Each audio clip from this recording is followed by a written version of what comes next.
Yo, it's your boy DZ, man. You already know it's not about the setback, it's about the get back. I appreciate everybody that watches the channel. I appreciate everybody that subscribed to the channel. Everybody that hits the like button. I really appreciate y'all. And we back at it.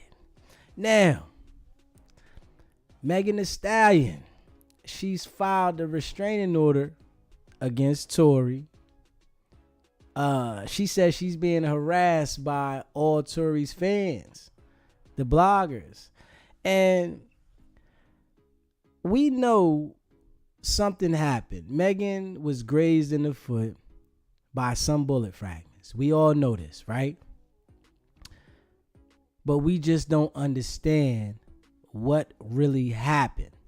Now, we listened to the whole case, the whole scenario, but it was just some fishy things inside this situation. And we as the people just wanted honesty. We wanted honesty from the situation. We wanted to be able to understand what exactly happened. And I really think nobody understands what really happened.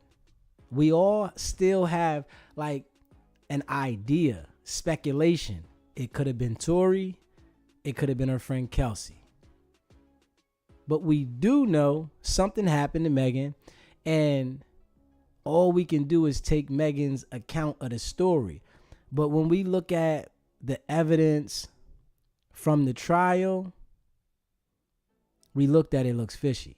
And we all know that if they received a gun and they found a gun, that they should have presented this gun at the trial. And from my understanding, they only read the serial numbers. If the gun was a part of the crime, that should have been presented at the trial. And I'm definitely going to say that. Now, Megan Thee Stallion. She gave her testimony during the trial, and I think she lied to a certain extent. And I'm not saying she didn't get shot, because I think something happened. Bullet fragments bounced off the ground. She did get hit. But I just don't think she's telling the truth. Honestly, I think her and her friend was arguing, beefing over both of them sleeping with Tory, then Tory sleeping with Kylie, and it was a discrepancy. And I think her and her friend was arguing and ruffling over the gun, and Tory might have stepped in and tried to grab the gun as well, and the gun went off.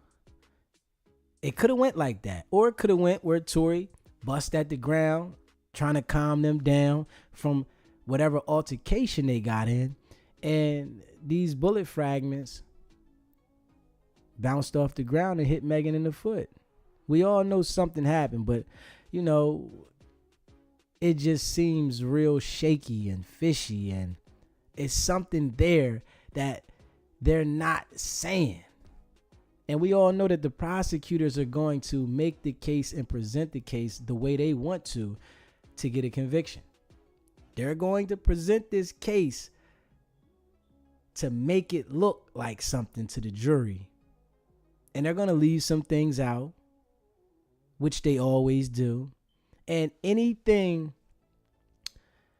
that can prove his innocence, they're supposed to, which is a Brady violation if they don't, present that evidence to the people, the jury, so that they can make the case fair. Anything that can presume him innocent, it can be in his favor, they have to present it.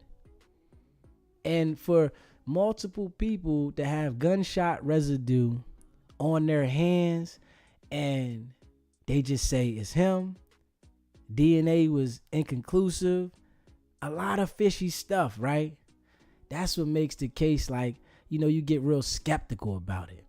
And, checking out here, Meg said she wants a restraining order in this situation, man. I wonder what y'all think about this one. Do we just believe Meg because it's a victim, a woman that was shot? Do we just say, oh, she got shot, Tory did it?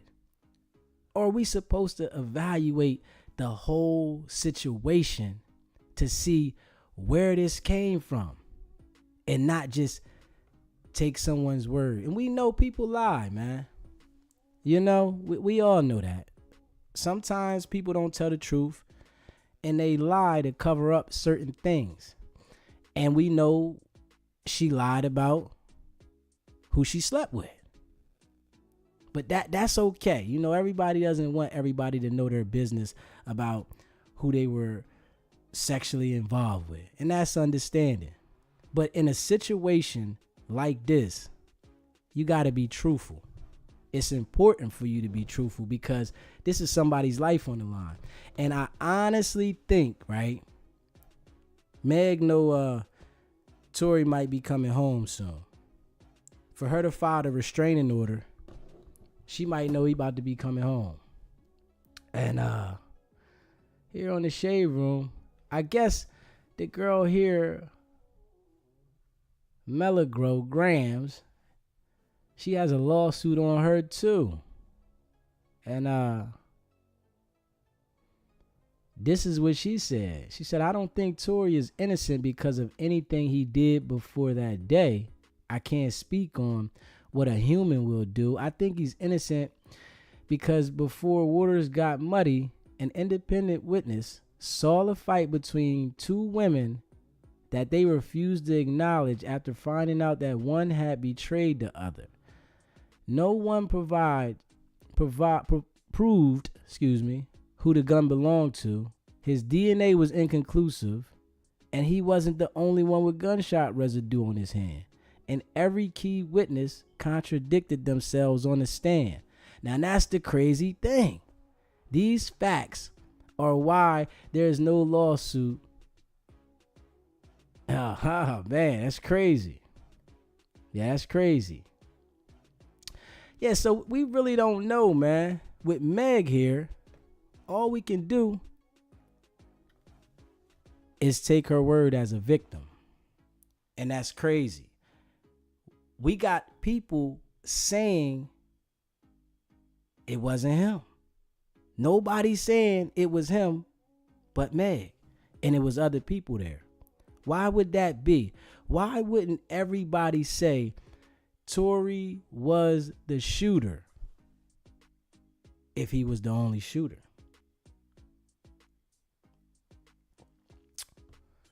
Somehow I think they was arguing over that gun.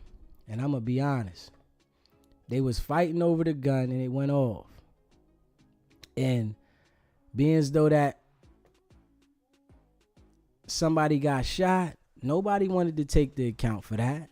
Nobody wanted to admit that they was the one that shot her. But they all got residue on their hand. But Meg did get shot in the foot from a graze wound.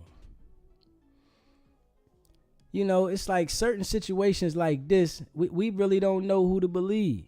Because when a victim starts lying, it's like we can't trust your word after that. If you're a victim, you got to be honest. You got to keep it straightforward. And it was a lot of celebrities coming out going against Meg at 1 minute. And then the next minute they was with her. They like, nah, we support Meg. And, the Houston guys, all the Houston rappers, they was supporting her. They like, nah, we can't go against her. She from Houston. But if Tory did shoot her, how do we know? Because all the people there, nobody verified but her saying that he shot her. It could have been her friend. They were all drinking that night. Everybody was lit. But don't nobody want to take that in consideration. But I think Tory about to come home, honestly. I think he about to give it back, and he's about to come home. So, Meg wants to put her restraining orders in place, and she wants to make it known that it's a protective order and that she's being harassed by, I guess, Tory's fans and the blogger Millie Grow, saying that she's been harassing her. Now, Megan Thee Stallion. Megan Thee Stallion. I wonder though. I'm like, I don't know. The witnesses, when things happen to them, they wanna lie. They don't want to tell the truth. They don't want to be honest. And all we want is honesty, man. That's all we want. We want to understand this. And let me see what they talking about here. Let's see what they talking about here.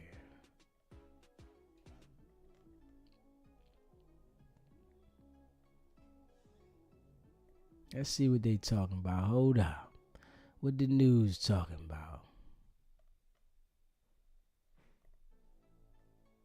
Megan Thee Stallion. Hold up.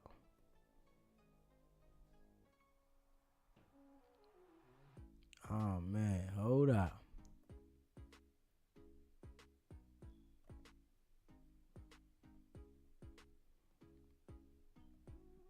You gotta be mindful, man. One night out. I know this one night, Tory said the only regret, he wish he would have stayed in the pool with Kylie. You can't react to every situation.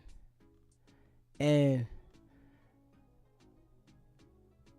Tory might have overreacted to a certain extent. But I don't see the proof that he shot her. Something happened and nobody's telling the full story. For her friend to get on the stand and not tell the full story, and her to not tell the full story correctly, it's like we don't really know who to believe. We don't know who's telling the truth. The people want to believe Megan. If she's a victim, we want to believe that you were shot. But how do we? How do we? When there's so many inconsistencies in these stories. The stories don't be adding up. Real rap. These stories don't be adding up, man. Not at all.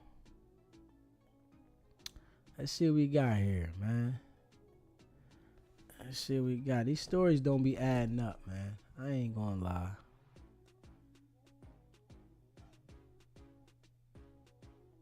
They don't be adding up at all. Not at all.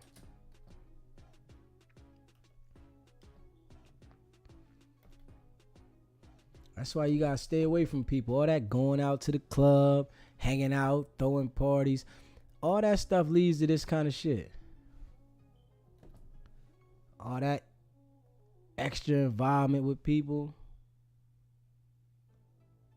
it leads to this shit right here. A whole bunch of extra setbacks in your life. And I hope this shit calm bro down.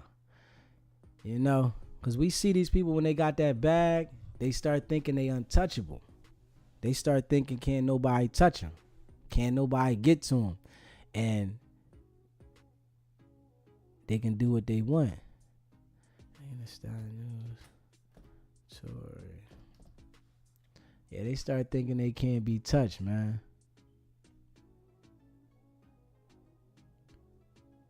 And we see.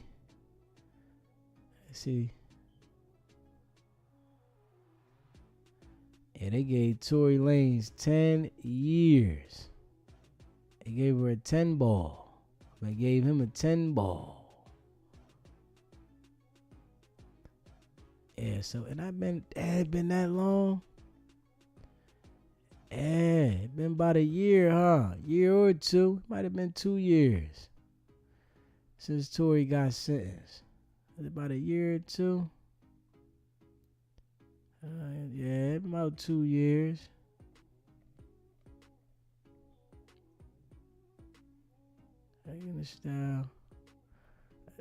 Rapper Tory Lanez has been charged with shooting artist Megan Thee Stallion during an argument. The DA's office says Lanez, whose legal name is Daystar Peterson, shot Megan's feet during an argument in the Hollywood Hills July 12th.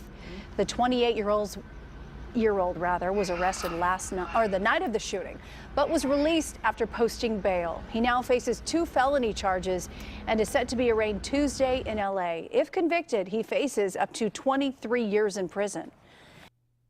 They gave him a diamond back for that.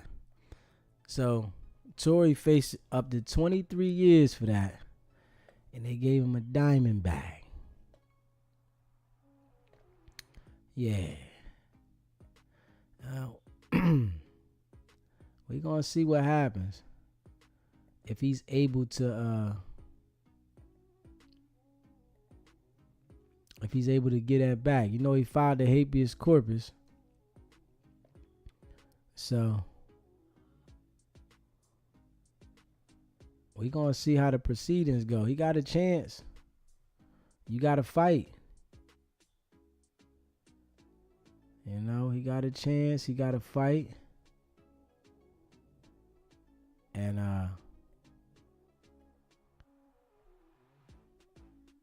it's his life. You know? They got young Durky, yo. They got young Durky, yo. What they talking about, young Durky, yo? And Durky, yo, done played himself all the way out of position. Trouble. Now, Durk is accused of being involved in a murder-for-hire plot that left a man dead. And by the way, not the man that Lil Durk allegedly wanted to target. So here's how the story goes. After the death of his friend King Von, Lil Durk reportedly put out a hit on Quando Rondo. This is a rival rapper that he allegedly believed was the instigator behind King Von being killed. And prosecutors say that Durk found out Rondo was going to be in Los Angeles back in 2022, so he allegedly organized a hit. That's it, a hit. Organized members of his crew, a rap collective called Only the Family, or OTF, to travel to Southern California and target Rondo. Now, the government claims that OTF is a criminal enterprise that is engaged in violence, murder, assault. Investigators believe that Durk's right-hand man, a guy named Kevon Grant, is the one who secured the cars, the hotel rooms, and the guns for this assassination of Rondo. And an indictment accused multiple defendants of following Quando Rondo's black Escalade around Los Angeles. In fact, there are traffic camera photos that show a white Infiniti essentially following the SUV until it pulls into a gas station. And the filing also includes surveillance photos of these alleged suspects appearing to fire guns toward the gas pumps, which, by the way, I've said it before, I'll say it again. How this didn't result in just a mass explosion that could have potentially killed so many more is a miracle in and of itself. Hey, so we want to keep on following this Lil Durk story for you. Yeah, Durk, I think Durk done, man. It's a possibility he can get back, but I think he done. I ain't gonna lie. First take a guess. Now, going back to this case, Quando Rondo, he actually wasn't hurt in the shooting, but it was his cousin, Savia Robinson, who was killed. Now, Durk has entered a not guilty plea to charges of conspiracy and use of interstate facilities to commit murder for hire resulting in death, and use, carry, and discharge of firearms and a machine gun in furtherance of a crime of violence resulting in death. These are federal charges. And we just learned from a newly unsealed warrant that this is not the only murder for hire plot that Durk might be connected to. During an investigation into the Chicago murder, the shooting death of Stefan Mack outside of a youth center, the FBI discovered that there were several connections between the alleged shooters, Anthony Montgomery Wilson and Preston Powell, and Mr. Banks, Lil Durk. You see, federal agents believe that Durk ordered a hit on Mack as revenge for the death of his older brother, Dante Banks Jr. We actually did an entire sidebar episode on these new details revealed in the search warrant. So if you want more information, definitely tell you, go check it out on our Law and Crime YouTube page. But to be clear, Lil Durk has not been charged in connection with that Chicago case, but he does face felony charges in this California case. And these are serious charges, serious accusations. I mean, he could potentially spend the rest of his life in prison if he's convicted at trial.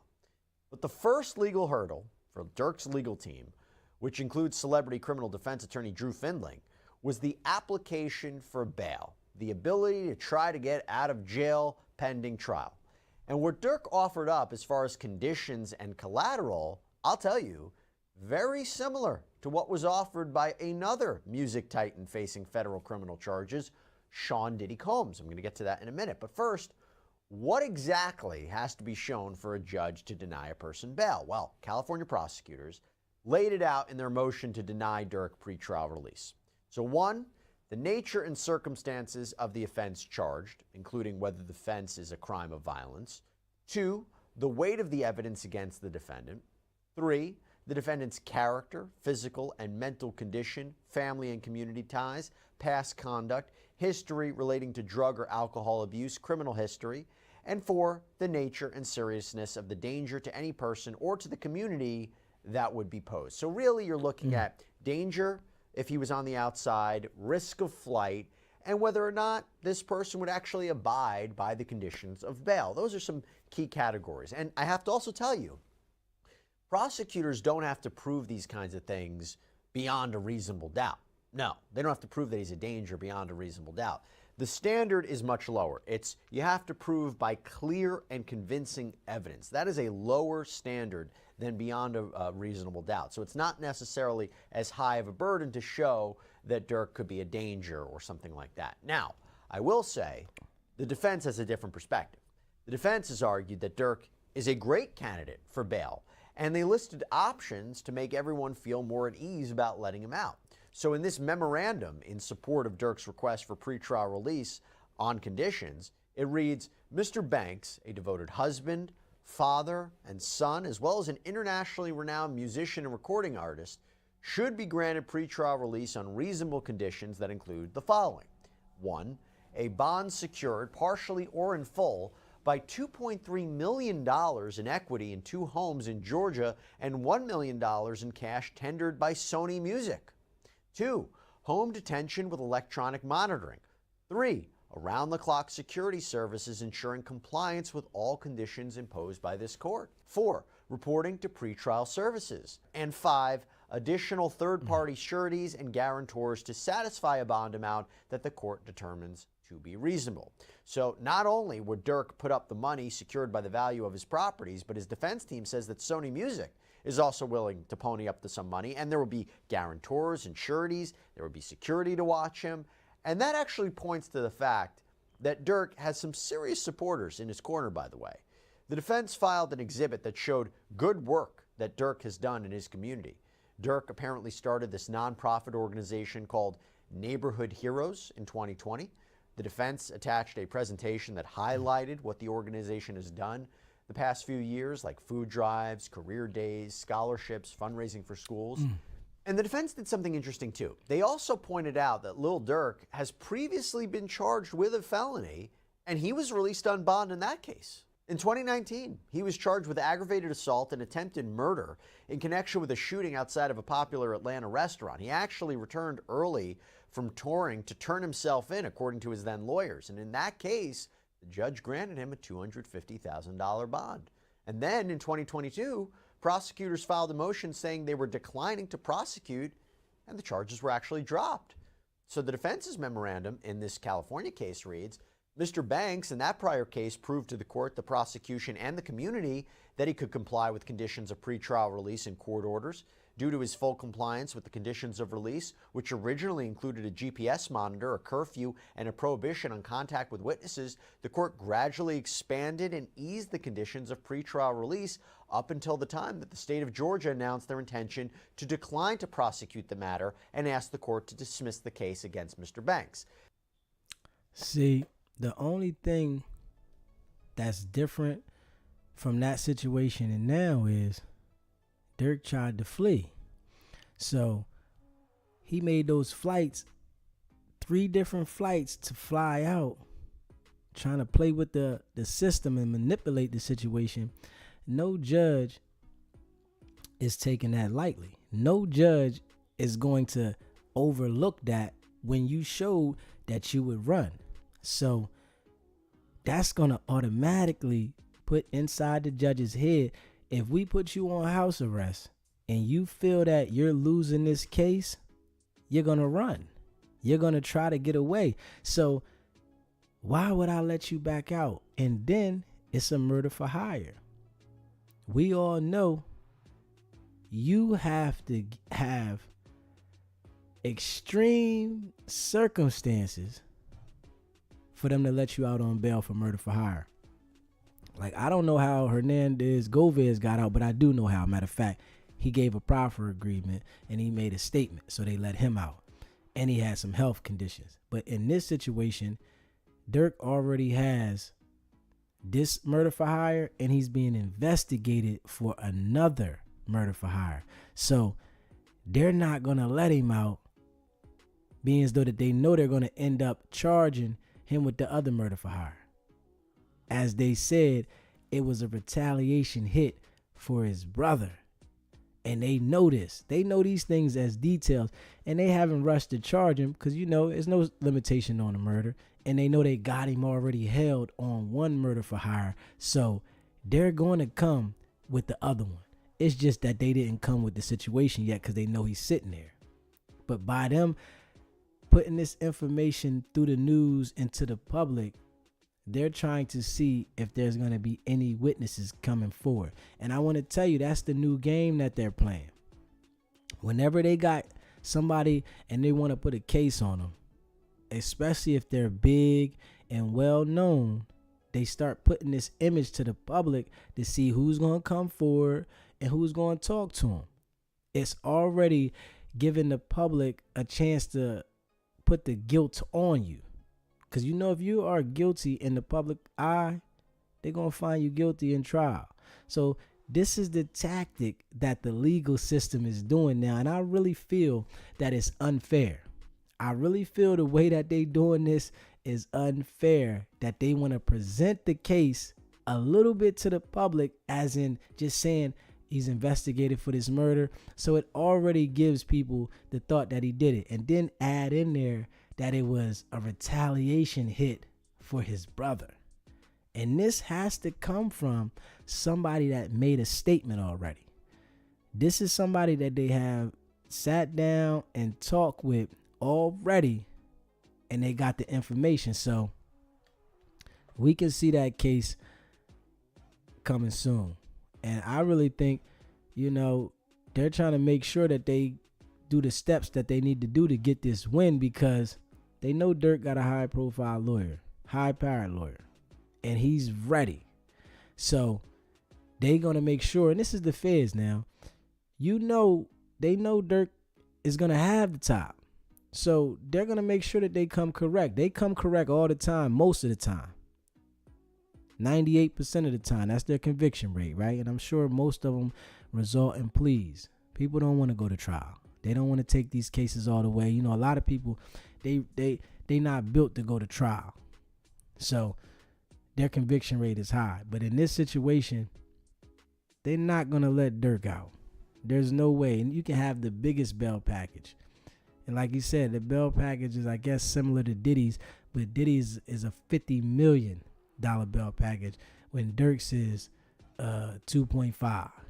So we see what this is, though. The best determiner of how an individual will act in the future is how they behaved in the past. And Mr. Banks has shown that he respects the orders of the court and has been an ideal candidate for pretrial release. It's a pretty good argument, right? Now, I will say there are differences, of course, between that Atlanta case and the California case, especially since the older case was in state court while this new case is in federal court. But the argument does make sense. And Durk is saying, I faced charges before, I got bond, I proved I could follow the rules, I should get bond again. The government, as you can imagine, has a different perspective. They say not so fast, Prosecutors filed a brief in support of pretrial detention, saying this murder case presents a straightforward detention analysis. No condition or combination of conditions can ensure defendant Banks' appearance or protect the community, including vital witnesses in this case. Because defendant cannot rebut the presumption of detention merely by offering a small portion of his wealth in a bond package, he must be detained pending his murder trial, where he faces a mandatory life sentence. Defendant has offered millions of dollars to secure pretrial release, claiming that his money and a private security company hired and controlled by defendant will somehow ensure his compliance with the law and his bond conditions. The proposed terms are woefully inadequate to protect the community and vital witnesses from harm and to mitigate defendant's risk of flight. Indeed, within hours of law enforcement arresting his co-conspirators, defendant was booked on 3 international flights, including at least one destined to a non-extradition country. That is an important point, because you might remember when word got out that Lil Durk was named in connection with this apparent murder-for-hire plot, investigators say he tried to flee the country, or at least that's what the allegation was. There was this affidavit that was filed in support of the indictment, and it read, the FBI received notifications from U.S. Customs and Border Protection showing that Banks had been booked as a passenger on 2 international flights, a one-way flight from Miami to Dubai, United Arab Emirates, connecting through Doha, Qatar, scheduled to depart the evening of October 24, and a one-way flight from Fort Lauderdale to Switzerland, connecting via New Jersey, also scheduled to depart the evening of October 24th.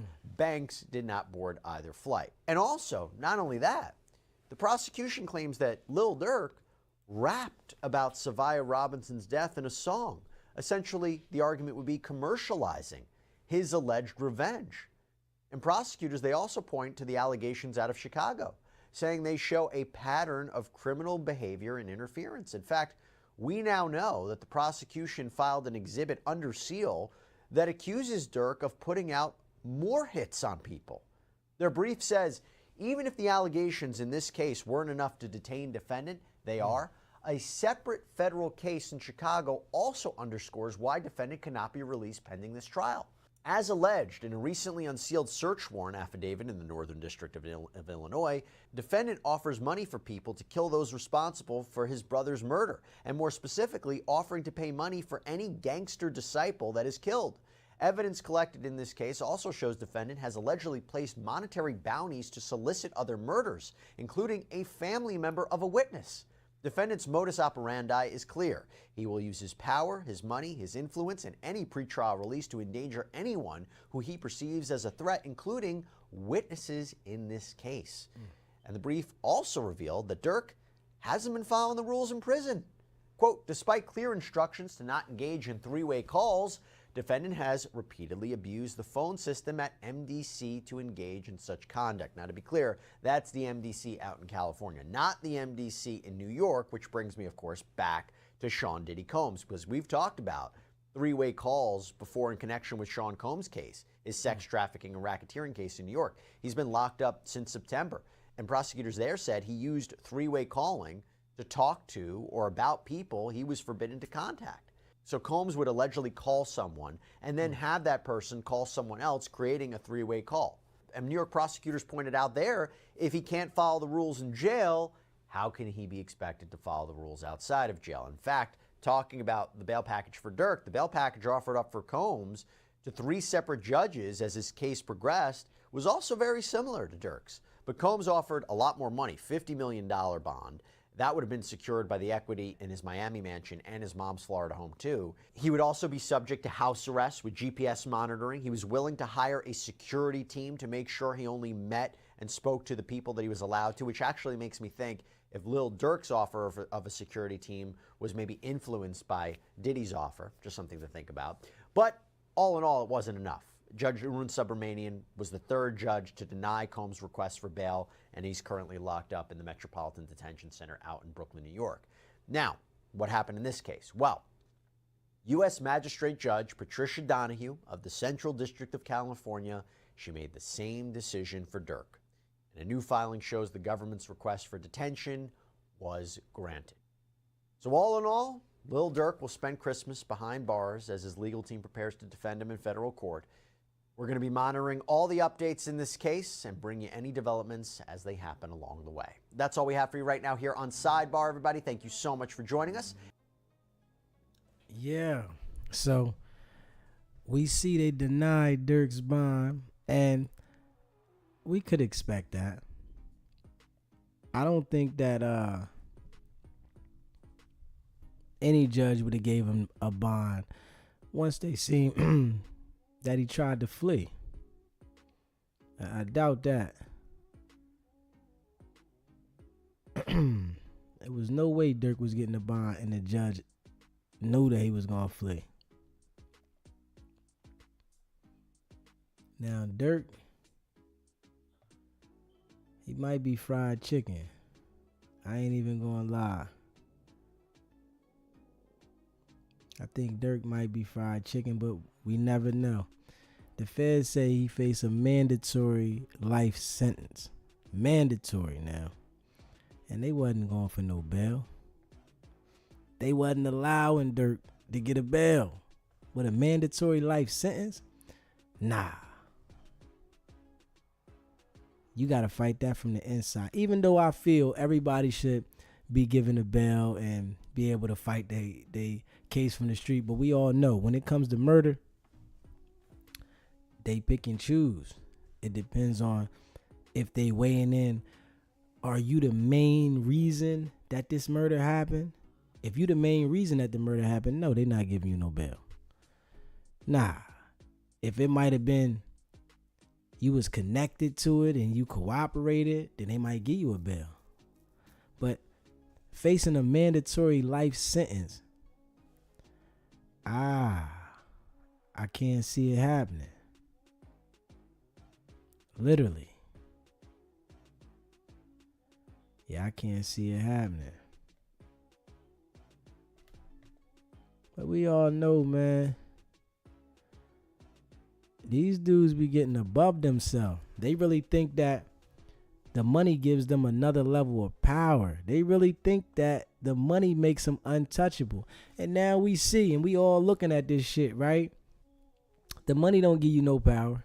It only give you a certain level to flex to the people. That's all it does. Money gives you a certain way to flex to the people, to let people feel like you something. But when the law step in, your money don't hold no weight. Now this dude done offered $2.5 million and a whole bunch of other stipulations, and that shit ain't hold no weight. And they said he was in there doing three-way calls, violating the jail rules. No three-way calls. But you already know everybody does three-way calls in jail. But these guys should know that wherever they got them at, they are being monitored heavy. Those surveillance cameras, they going back and checking to see what you doing. Your time out on rec, they watching you. They want to see what you was doing on rec so that they can document it. And when you go to do that three-way, you got to go get the phone from somebody. Somebody on the phone here. You got to give the phone to somebody. They watching that. And then all they going to do is go check the recording of that call, because every single call that goes out in the jail is recorded. So they're checking that. They're going to go make sure, oh, who is he talking to? Who was on the phone? They know the time, the phone. So they got all the information. So I don't even know why these dudes get to playing around. When you go to jail, if you go to jail, you can't be trying to be slick if you are a high profile inmate, because that's what they're watching. They want to see what you're doing. They want to know so that they can just document it, use it against you. You got to sit there and fight your case, man. It's nothing you can do. You know, that anxiety that you get being locked up, wanting to reach out to your people. Oh, I got to tell somebody this, or I need to contact this. That shit's over when you locked up. You got to sit down and fight your situation. And, you know, these dudes is used to having money, people doing what they want them to do. And they see now that shit don't hold no weight. All the money that you go out here and work for can be taken from you, man. No matter who you are. Anything you accumulate, they can take from you. So do you really own this shit? Let's think about that. If they can take anything you own, your house, your car, your money, your clothes, whatever you own now, do you really own it? Or are you just leasing it? Let's just think about that. See, they use these different terminologies for us, right? To make us think we own shit, right? So, the people that feel like they own the house are better than renters. People that feel like they own their car are better than the people that lease them. These different terminologies is what's mentally tricking us. These boys, Durk and Diddy, money up. They thought they owned the money. Nah, you just renting this shit, man. You're renting it. They allow you to rent it. When they want to take your rental from you, your money, your house, your car, they snatch that shit. And you don't get it back. It's theirs. We got to pay attention to this shit, man. Anything in this world, you don't own it. You a renter. But we look at these artists, when they got that big money up to the ear and they acting like they talking on the money phone. They really think they own this shit. They running around with the jewels on. Nice car, Rolls Royce shit. You know what I'm saying? Nice shit. They think they own that shit. But if the feds come in and say you on some RICO shit, they take all your shit.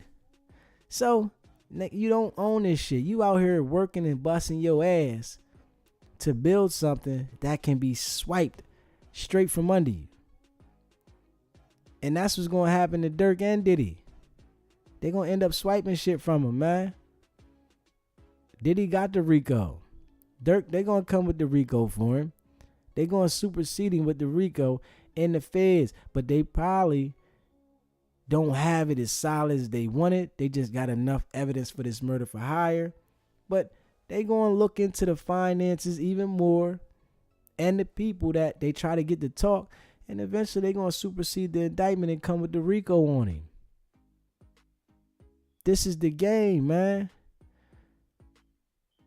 And these guys been like perpetrating this shit to the people forever. These rap artists has been perpetrating this shit to people forever, making people think that they own the world that they're in. No, you was placed in that world, man. They put you there. Whoever put you there. You know what I'm saying? Yes, they put some work in, whatever they did. But it's crazy how much work you can put in for this type of shit, right? And they strip it all from you and take everything because it's not yours. You sign a contract to borrow this shit, but it's a mental game to make you think you own it. Especially with property and shit, right? People really think they own the property because they say you own that shit. If they want to build a road through where your house is, they can make you sell this motherfucker. Or if you don't want to sell it, they're going to give you what they want and what they think the value of this motherfucker is. Now that's deep and people don't even know this shit. You don't own anything, man. Nothing. Everything is borrowed and rented. They just got different terminologies, the wording. It's the mental game that they play on us. They know how to play a heavy mental game to make us think what they want us to think. And we don't understand it. We really think, yo, you own this. This is mine. Nothing is yours, man. Only thing you own is the knowledge that you acquire, because they can't take the knowledge from you. They can take you from you. They can take you, sit your ass somewhere, and leave you there. You hear me? They can take your ass and say, here, you sit here. This is where we want you at. No bail. Everything you got out there is going to diminish. People going to spend your shit. People going to fuck your shit up. Because when you in jail, You can't run your business. You have no control. You got to sign your shit over to somebody else when you in jail. If you want your shit to operate, they not allowing you to make moves from jail. That's why you secluded from everybody, because they want you to be in jail doing time. And people think, they go to jail, they still running shit. Nah. The game is tricky, man. And it's the game of life. But us watching these celebrities, right? This should give us knowledge and understanding that you only rent in space wherever you at. Whatever position you're in life, that's the level of your rent. You're renting that space. You don't own the space. You don't own the money. You own nothing. Because it don't hold no value when you in jail. Pac said it good. Currency is nothing if you still ain't free. Currency means nothing if you not free, man. At all. Currency only means something when you can spend it. And you can't spend it in jail. These dudes offered a hell of a bail package, man. The bail package that these niggas offered was crazy. Crazy. But it just wasn't enough. It didn't mean nothing. So, we really got to pay attention to this shit, man. We really got to pay attention to this shit, man. The game get crazy. And my guy Durk, yo, fried chicken, man. Fried chicken. And people still want to talk that murder for hire shit. Like, come on, man. You got to be a goofy right now to talk about murder for hire, or you going to do something to somebody, especially in position. People don't understand the best way to kill somebody is with silence. That's the best way. If you got a problem with a mother, don't talk to him. Make him sit in that shit. That'll get him. Keep doing you. Grow within yourself.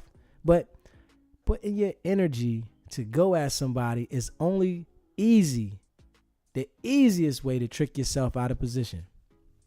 So you think about this nigga worked all these years to get this money up, to get to the level he was at, for the people to sit him the fuck down. Damn. This what the money do, though. They do it to him every single time. Especially when you at the top. They love this shit, though. I ain't even gonna lie. They love this shit. They love to see, jokers feeling themselves, and then they get to shut your whole game down. Fuck your money up. But the whole world thought you was something else. Everybody looking at you like you Durk. Who's the fuck is Durk? You gotta understand, you ain't nobody. You think you somebody because other people make you feel like you somebody. You nobody out here, man. You gotta be humble. You gotta be mindful. You gotta be grateful. If you get to a certain position in life, you gotta be grateful you made it to that position. You gotta be happy, humble, try to be stable. But everything you acquire, they can snatch it all from you and give you nothing but time. That's all we got, man. That's all we got is time. That's why they take it from you. All this other shit is material things. The material things don't hold the value you think it do. The material things don't have the meaning that you think it do. See, the reason why you think it holds value is because other people don't have it. So when somebody else doesn't have it, you really think it holds value. Now, if your mental goes to a whole nother level because you got the money, they'll help you reflect and let you know that that shit ain't nothing. This is what we got to pay attention to. It's a lot of jokers that get rich and their mental goes to a whole nother level and they really think that this shit is in control. because they're able to buy things. Nah, when them people come through, they'll make you sit down and reflect that shit don't mean anything. We can take it. It's our money. We print it. The government prints the money. They print the money that you go out here and grind for, right? So when you get in these type of situations, they want it all back. They want you to give it to them. Here, we gave that to you, huh? Give it all to us. This our shit. We let you hold on to it. We let you borrow. We let you flex with it, right? But this is our money. Respect something. While the whole time you flexing to people, letting them know what you got. This my shit. I'm the man. I can get this done. Think about that shit, man. It's a game out here, man. And the game is to be played. If you don't play it right, they're going to get at your ass. And from what we seen, man, Durk wasn't playing the game right. Bro thought he was untouchable. That's what's like, yo, bro, you thought you was really untouchable out this bitch. You thought nobody could get you. You thought you couldn't go down. You thought you was untouchable. They make you reflect on the game. Straight up. They make you reflect on the game, man. And we gonna see how this work out for Durk, because it ain't looking too good. And I'm sure they got some eyewitnesses. Some eyewitnesses in this situation. Because they grabbed him up. They got some people pointing the situation out on him. Real shit. They said Durk inherited. Hold on, this ain't Durk. Hold up. Yeah, they got some eyewitnesses on Durk. Durk fried chicken. Yeah, they got some eyewitnesses on Durk. I'm gonna tell you that now. And Durk ain't getting out, man. Like I tell you, he need a technicality. That's the only way he getting out is a technicality. With the feds too, he made the feds dick hard. I ain't even gonna hold you. Real shit. Durk made the feds dick hard. Okay, they said Luigi got a rich grandma. Luigi got a rich grandma. One that Hold up, let me see how I get this motherfucker. In nursing homes. The family matriarch passed away last year and left her millions in a trust that could be accessed by her 10 children.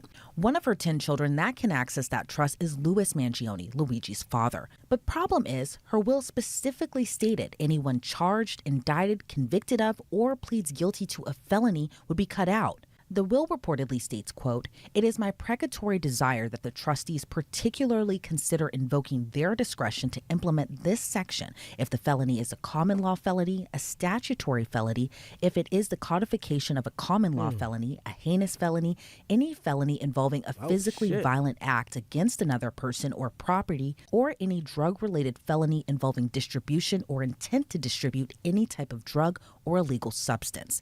The decision of the trustees is conclusive, final, and binding on anyone. It is my precatory wish that the benefit of the doubt is not given to the individual." Essentially meaning Luigi's portion of the $30 million, which has reportedly been estimated to be worth more, he could see none of that, given he's accused of murder in one state and faces charges in another. In Pennsylvania, where Mangione was arrested, he faces charges including forgery, carrying a firearm without a license, tampering with records or identification, and presenting false ID to law enforcement. Meanwhile, in New York, where United CEO Brian Thompson was gunned down, Mangione faces charges including 1 count of murder, 2 counts of second-degree criminal weapons possession, 1 count of second-degree possession of a forged document, and 1 count of third-degree criminal weapons possession. Despite seemingly being cut out of his grandmother's will, that hasn't stopped Mangione from retaining a high-profile lawyer to help fight his case. Last week, he retained former Manhattan prosecutor Karen Friedman Agnifilo to represent him in his New York case. If that last name sounds familiar, it's because she's the wife of Sean Diddy Combs' defense attorney, Mark Agnifilo. And like Combs' case, Mangione's case continues to dominate the headlines after his arrest last week. He was arrested last Monday at a McDonald's in Altoona, Pennsylvania. Did y'all hear that shit? So these two lawyers are married to each other. They are getting a bag. So the husband is Diddy's lawyer and the wife is Luigi's lawyer. Oh shit. They got this shit in the bag. God damn. They got Diddy, and they just said that he's supposed to inherit part of this $30 million, but if he's convicted of a felony, he's cut out the will. Grandma's bag was up. Grandma had the will for him. God damn. That's deep. About 4 hours west of where he once attended college. It was there the 26-year-old was eating a hash brown, sitting alone at a table with his laptop and backpack when he was recognized by a customer who alerted an employee who then called police. According to his criminal complaint, officers knew right away they had their guy. But when police asked him for ID, he handed them a New Jersey ID with the name Mark Rosario. And when he was asked if he had been to New York recently, he became tight-lipped and started to shake. He later gave officers his real name. And when he was asked why he used a fake one, according to police, he said, "I clearly shouldn't have." In his backpack, police found several items, including a black 3D pistol with a loaded Glock magazine, a 3D printed silencer, the fake New Jersey ID, which police say was also used to check into a New York hostel, and a handwritten note, which officials say was his manifesto, which reportedly included lines of "I do apologize for any strife and trauma, but it had to be done," as well as "these parasites had it coming." While United Healthcare has stated neither Mangione or his parents received insurance through their company, officials believe Mangione was driven to kill Brian Thompson by his anger towards the health insurance industry. NYPD Commissioner Jessica Tisch also announced more evidence against the suspected shooter. Last Wednesday, she said 3 shell casings recovered at the scene matched the gun found on Mangione when he was arrested. She also said Mangione's fingerprints were recovered from a water bottle and granola bar wrapper found near the crime scene. While it appears Mangione won't have his inheritance to rely on that could help pay for his defense, some of his online supporters have donated more than $100,000 to a defense fund, which at one point was taken down before being restored again. Mangione remains behind bars in Pennsylvania, but soon a judge will weigh on whether or not to issue bail for the Ivy League grad. A hearing for that is set in the coming. Yo, are you serious? Yo. People donated $130,000 to his legal funds? Like, yo, are you serious? They donated $130,000 to his defense, man. I don't know, man. With this situation here, we all seen the video. The man killed this dude with no remorse. And he got people supporting him. This is some deep shit, man. Weeks. So much to break down with this case. I'm joined now by criminal defense attorney Serena Townsend. Serena, thank you so much for joining me today. You know, this case has truly been dominating the headlines, and there's been so many facets of Luigi Mangione that we're still learning. But I want to ask you your thoughts on his inheritance. His grandmother left $30 million, possibly more, to her children and grandchildren, but with a huge stipulation, essentially saying no one can be accused of or convicted of a crime. What do you make of that? Yeah, I mean, I don't know if she realized the effect that that clause was going to have in, in the life of her grandchildren. It might have even been like a boilerplate term that was included in this will. It's a very interesting situation. He has been accused, you have to also think of it as, what actually ends up happening with that money if he doesn't get it. It's always a possibility that other people will get that money, other family members, and you never know. They have the discretion, to give him what they've inherited, right? So even if her desires say one thing in the will, if the people who ultimately get that money decide, listen, we believe in him, we want to do with our money what we want to do with it, you never know. He could end up with that money in the end somehow. Yeah, and I was going to ask, how binding is a document like a will? Do you see any loopholes from what we know of the will that could allow Luigi Mangione to use his inheritance, possibly to contribute to his criminal defense? It's a really interesting question. That's why we have lawyers, right? When you have a contract, which is essentially similar to what a will is, not exactly, but there are terms in the will, and there's always an opportunity down the road for that will to be contested. And anybody who's named in that will could potentially contest it. The lawyers that they hire can contest it. It could end up in court for a very long period of time where, people are trying to define certain terms or certain intentions of the person who wrote that will. So as much as it seems, black and white, nothing in the law ever is. And Mangione does come from a pretty wealthy background, or a well-to-do off background for sure. Do you think his parents are paying for his high-profile defense attorneys right now? That's another very good question. I mean, it's likely that his family, because they have the means to fund a defense, has put up that money. It seems like the family is supportive of him. Based on the evidence that we have so far and the media's reports, it does seem like he grew up in a very big and loving family who are essentially shocked by what's going on, shocked by the allegations, shocked by his apparent, disappearance right before this incident. If everything tracks the way that he's been raised, it feels like his family would at least support him through this defense and pay for, the lawyers that he now has to hire to defend him in this heinous allegation. And of course, you're a criminal defense attorney. When you look at the evidence authorities have right now, including the fake IDs, the mask, the ghost gun, the 3D printed silencer, what could defending a client like Luigi Mangione really kind of look like in terms of the murder case? Well, as much as there is evidence that could potentially link him to this crime, the case is a circumstantial case at this point, right? So there's direct evidence that could lead him, down the path to a conviction, and there is circumstantial evidence. In this case, there's not that much direct evidence, meaning there's not a witness who's really out there saying, hey, I saw this happen and he's the guy who did it, right? Whoever committed this crime was wearing a mask covering most of their face and a hoodie. And so it's a circumstantial case. There's a lot of building blocks that the prosecution needs to fit into a puzzle in order to prove the case beyond a reasonable doubt. It's not a done deal at this point. I think at this rate, he has an opportunity to argue identity, that he was misidentified, that this was not actually him. And then based on the other evidence that comes out, potentially linking him to the case, and what we're hearing, he might go with an insanity defense. So right now it's a little bit up in the air. There's a lot of opportunity for him to poke holes in the prosecution's case and form reasonable doubt. I do not think it's an open and shut case at this moment. A lot of the stories we cover wouldn't be possible without the help of our amazing sponsors like Y'all hear that though? They said he gonna have a good defense attorney. Like 130,000 that people donated, and then his family's wealthy too. Man, he getting a lot of support, man. Luigi might get off, man. And, from different political sides, but also from people kind of watching how this all continues to play out, as authorities kind of talk about the motive in this case. What do you make of the alleged manifesto Luigi wrote that said lines like, these parasites had it coming?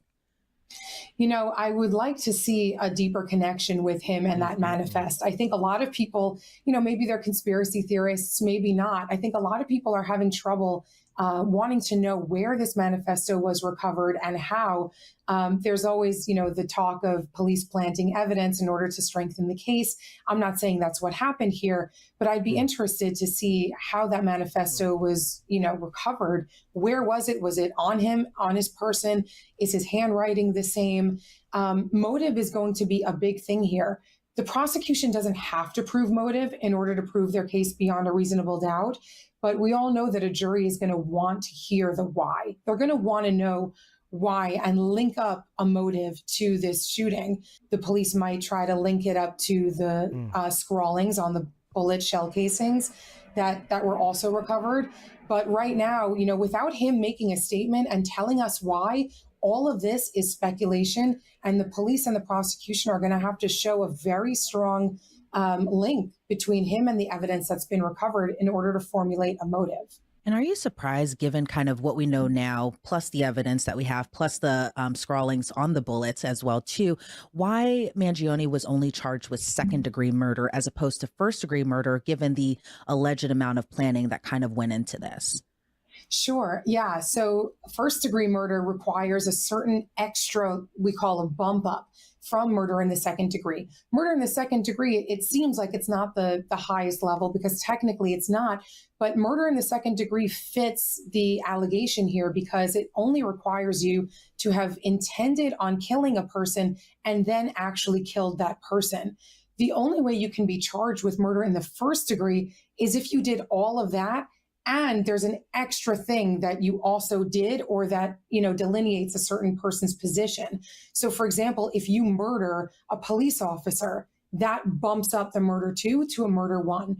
Or if you murder something while you were committing a different felony, like a burglary or a robbery, that bumps up the murder 2 to a murder 1. So murder 2 is your standard intent to kill murder. Murder 1 would require an additional crime. And is it possible those charges could be upgraded, in your opinion?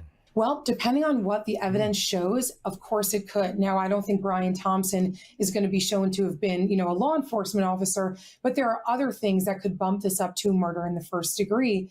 For example, if somebody can prove that he was a hitman, which, again, I don't think that the evidence rises to that level, but depending on what the evidence is that they recover, it could fall into one of those categories of murder in the first degree. But again, we have to wait and find out what the evidence actually is that they've recovered and what the theory of the prosecution is before we could think about whether they could actually bump up the charge to a murder in the first degree. And right now, Mangione's still inside that Pennsylvania state prison right now, but he's reportedly expected to waive extradition. Why do you think that is? Well, I think that is because it's going to be almost impossible, really impossible for him to not get extradited. Extradition or those extradition hearings are very narrowly based. Essentially, the only thing that New York has to do is prove that Luigi Mangione is Luigi Mangione. They have to prove that this is, in fact, the person that they're looking to prosecute. They're not, they don't need in that extradition hearing to prove the case. They don't need to prove that their evidence is really strong. They don't really need to prove much of anything except that Luigi is Luigi. And so to fight that extradition hearing is almost a waste of time, in my opinion. It's an inevitable conclusion that he's going to be extradited to New York. So waiving extradition is not necessarily a surprise to me here. And because, Mangione's still facing different charges in different states at this time, is the murder case going to take precedent over the Pennsylvania case where, he's just accused of, giving law enforcement a fake ID and forgery and that type of sort? Yes, I expect that the New York case will take precedence. I think that's also why Pennsylvania is clearly cooperating with New York in this extradition process. They're saying, listen, we're not going to fight New York on extradition. We understand that the whole reason why you're searching for Luigi Mangione in Pennsylvania is to prosecute him for this very, very heinous crime in New York. Everybody basically knows that the New York crime is the precedential crime here, and that's the one that's probably going to move forward first. And do you see any possibility that Luigi Mangione could get bail in the case? I don't really think it's going to happen. Usually when a judge sets bail, or it's supposed to be when a judge sets bail, is about whether the person is going to return to court to face their charges. We all see that judges set bail for other reasons when cases are really heinous or the evidence is really strong or there's a lot of expectation that there's going to be a conviction. But the true meaning of bail, the true reason that bail is set or that somebody is held pending their case is to make sure that they return to court.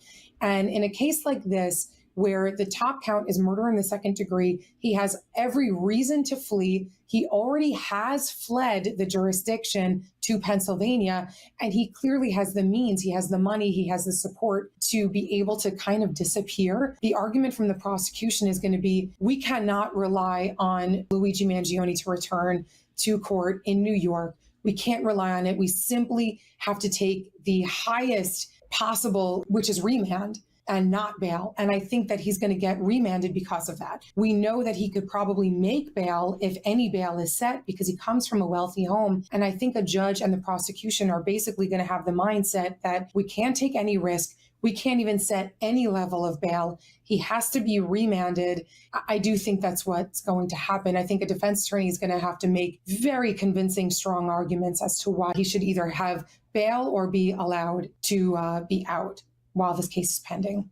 Serena Townsend, excellent insight into this case. Before we sign you off, though, where does this case go from here? So once he's extradited to New York, he's going to be facing indictment by a grand jury in New York. If the grand jury votes to indict him on all of these felony counts, all of, the murder, the weapons charges, then after that, he appears in front of a judge for his arraignment on the indictment. He is going to appear in front of a judge before that indictment anyway, but once he's indicted, he's going to appear again in front of a judge to hear the charges, to be able to enter his plea, I assume, of not guilty. And the prosecution will again have an opportunity to, ask the judge to remand him. Once that proceeding happens, that arraignment happens, now the ball gets rolling where the prosecution has to turn over discovery and all of the evidence to the defense. And now we can see essentially where we go from there. All right. Well, I'm sure we'll continue to learn more as this case continues to develop. Serena Townsend, again, I want to thank you so much for your time today. I really appreciate it. Thank you so much. Yeah. So Luigi Mangione,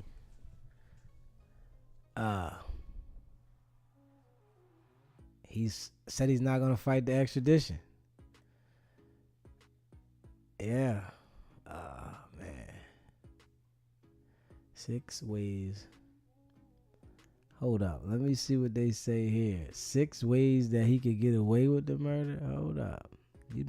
Law and crime, they always got something with them too, don't they? Sidebar. Let's see what they say here. Hold up.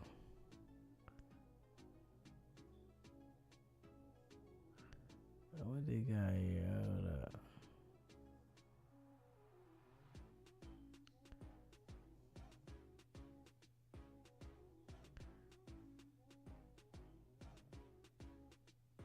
Then there's an ability to challenge it at trial as well. Again, with the proper foundation being laid for that to come in and challenging that on the defense aspect, also saying, well, you don't really know who wrote these.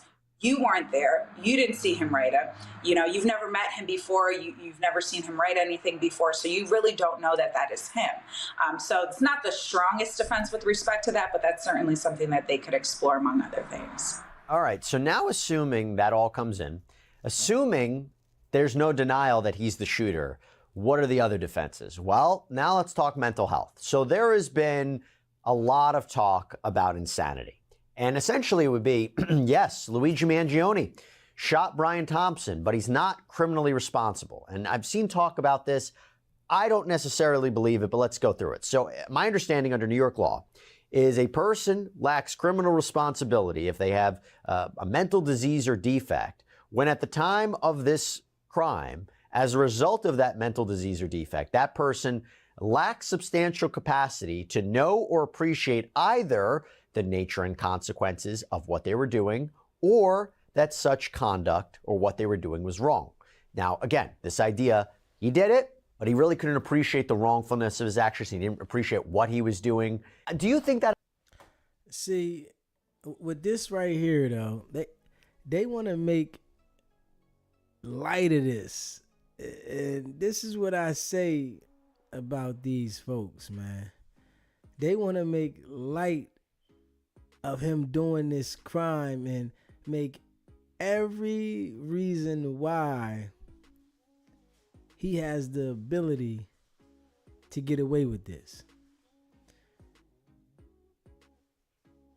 I'm like, it's just crazy how they do this. And $133,000 was donated to this man's defense. This is something else, man. The world is accepting and people are happy that this man did that. He took the life of the CEO of United Healthcare, and the world is like, well, we hope they reform healthcare now. They don't care nothing about this guy at all. This is crazy. And they're making light of this situation, saying how he could get off. So they basically know that his family has money and the attorneys he got and him being who he is, he might get some leniency. And they're talking about second-degree murder, right? When they should be talking about first-degree murder. This is a first-degree murder situation. There ain't no second degree. There's nothing second degree about this. The man intentionally plotted to kill this man. And he really went through with it. This was planned. So, damn. For them to say that is crazy.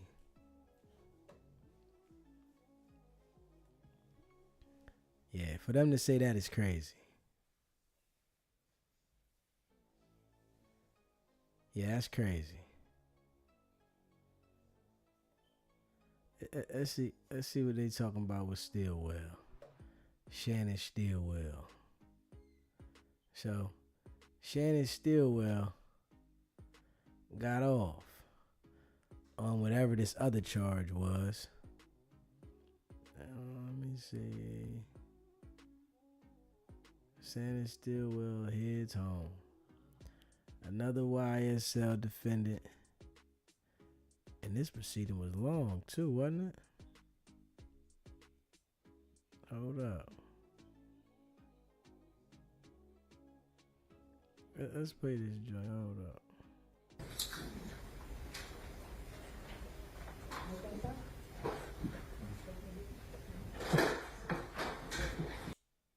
Lot of talk about Luigi. Indictment 22 SC 181814, Shannon Jackson. He's also position number 2, indictment 22 SC 185532. And position number 3, indictment 23 SC 188183.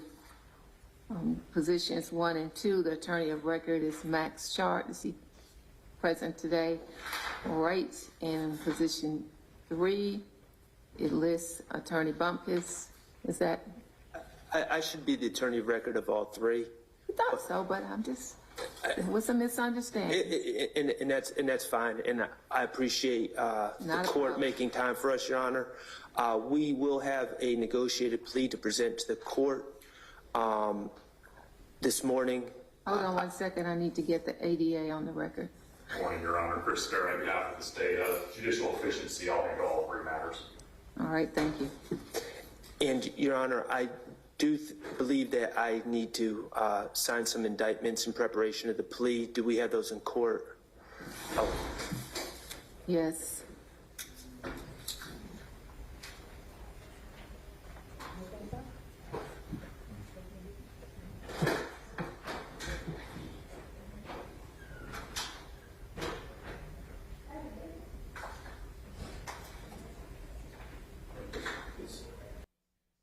Case number 22 SC 185532, in which you were charged in count 1 with serious injury by vehicle, count 2 entering auto with intent to commit a felony, count 3 theft by taking, count 4 failure to maintain insurance.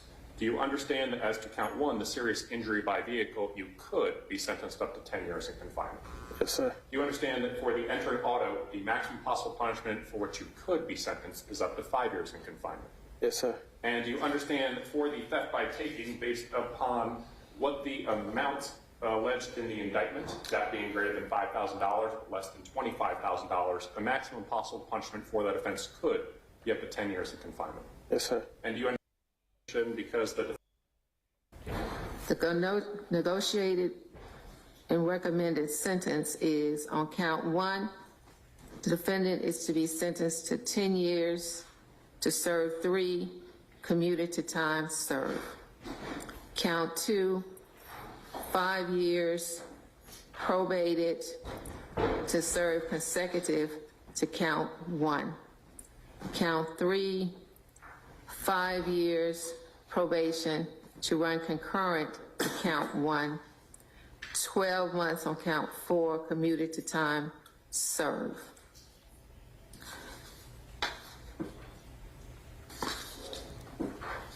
Count indictment 22 SC 181814.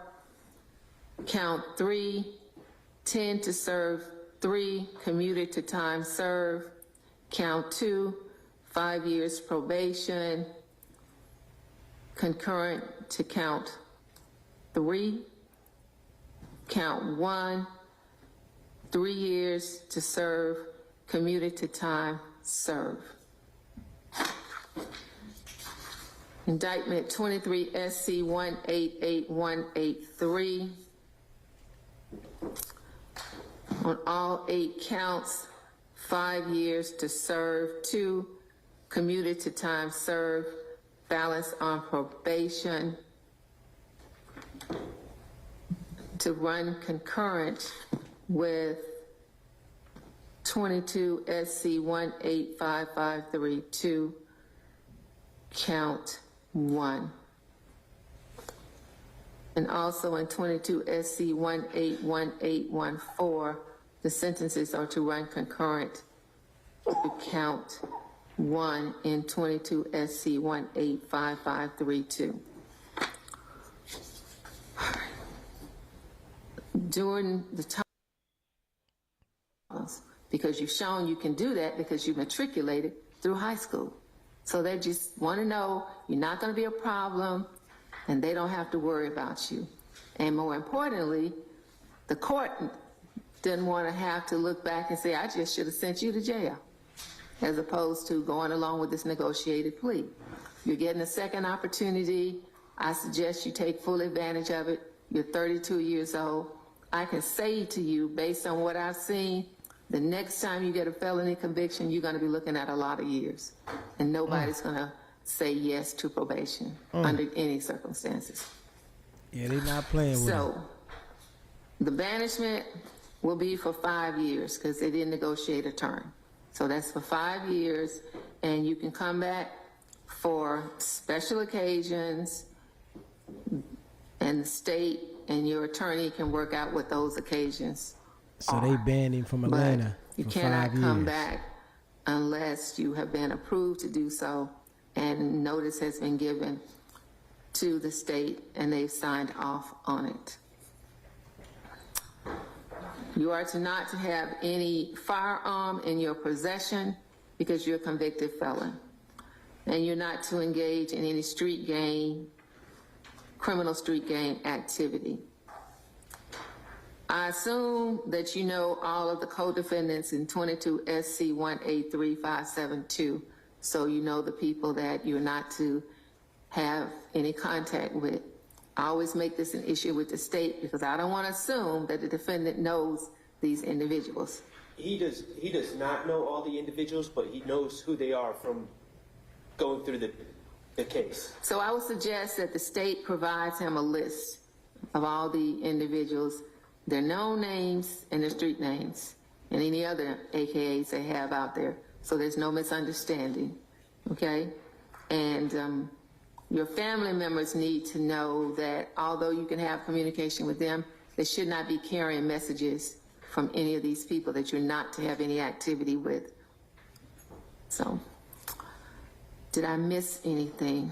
Your Honor, just one thing. If we could put on the sentencing sheet that all these sentences are to run concurrent with the sentence that Mr. Jackson has from 22 SC 183572. Any objection from the state? No objection. Okay, so all the sentences from 22 SC 181814, 22 SC 185532, 23 SC 188183 are to run concurrent with 22 SC 183572.